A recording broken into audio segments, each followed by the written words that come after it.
तुसें सारें दा मेरे चैनल डुग्गर दी धरती उप्पर स्वागत है। अऊं हां विजय कुमार भारती ते तुसें सारें की मेरी तरफा राम राम। अज मैं लेइयै आया अपनी नवीं कविता। उम्मीद है कि तुसें की ये पसंद होग ते जेकर पसंद आवे तो लाइक शेयर कमेंट जरूर करियो ते मेरे चैनल डुग्गर दी धरती की सबसक्राइब करियो ते घंटी दे बटन की नहीं दबाना भुल्लियो तां जे मेरी नवीं आने वाली कविता सारों तो पहले तुहाड़े तक पुज्जी सके। तो लियो पेश है मेरी ये नवीं कविता। आया छब्बी दा ध्याड़ा सारे लाओ एक नहरा, आया छब्बी दा ध्याड़ा सारे लाओ एक नहरा, फुल्ले फलै हिंदुस्तान झुलदा रवै तिरंगा साड़ा, फुल्ले फलै हिंदुस्तान झुलदा रवै तिरंगा साड़ा। हिंदू मुस्लिम सिख ईसाई रहना सिखो बनिए भाई, हिंदू मुस्लिम सिख ईसाई रहना सिखो बनिए भाई, बैर विरोध भुल्ली जाओ इरख करना सिखी लाओ।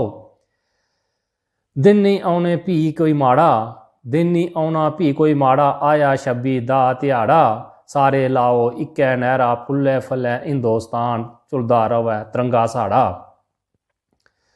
नहीं रवै किसे दी थोड़, नहीं रवै किसे दी थोड़, चांदी साई लिशकन रोड़, लड़ तरक्की दा तुस फड़ो, आपू पिच्छें नहीं तुस लड़ो, भाईचारे दा पढ़ी लियो पहाड़ा, आया छब्बी दा ध्याड़ा सारे लाओ इक्कै नहरा, फुल्ले फलै हिंदुस्तान झुलदा रवै तिरंगा साड़ा।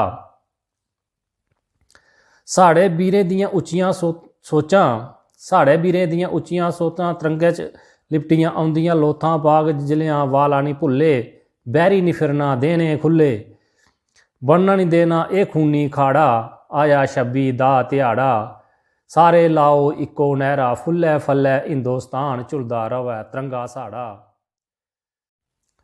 ना रखो उंदा जात जिन्हें देश कराया आज़ाद, भुलने असें नी उंदे सान, देशै ताईं जिन्हें दित्ती जान, तां होया बेड़ा पार साड़ा, तां होया बेड़ा पार साड़ा, आया छब्बी दा ध्याड़ा सारे लाओ इक्को नहरा, फुल्ले फलै हिंदुस्तान झुलदा रवै तिरंगा साड़ा।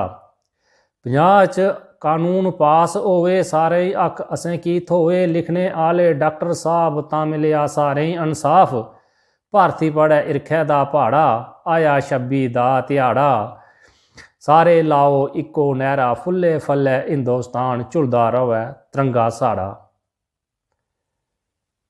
जय हिंद, जय डुग्गर ते जय मां डोगरी। ते तुसें सारें की छब्बी दे ध्याड़े दियां मतियां मतियां मुबारखां।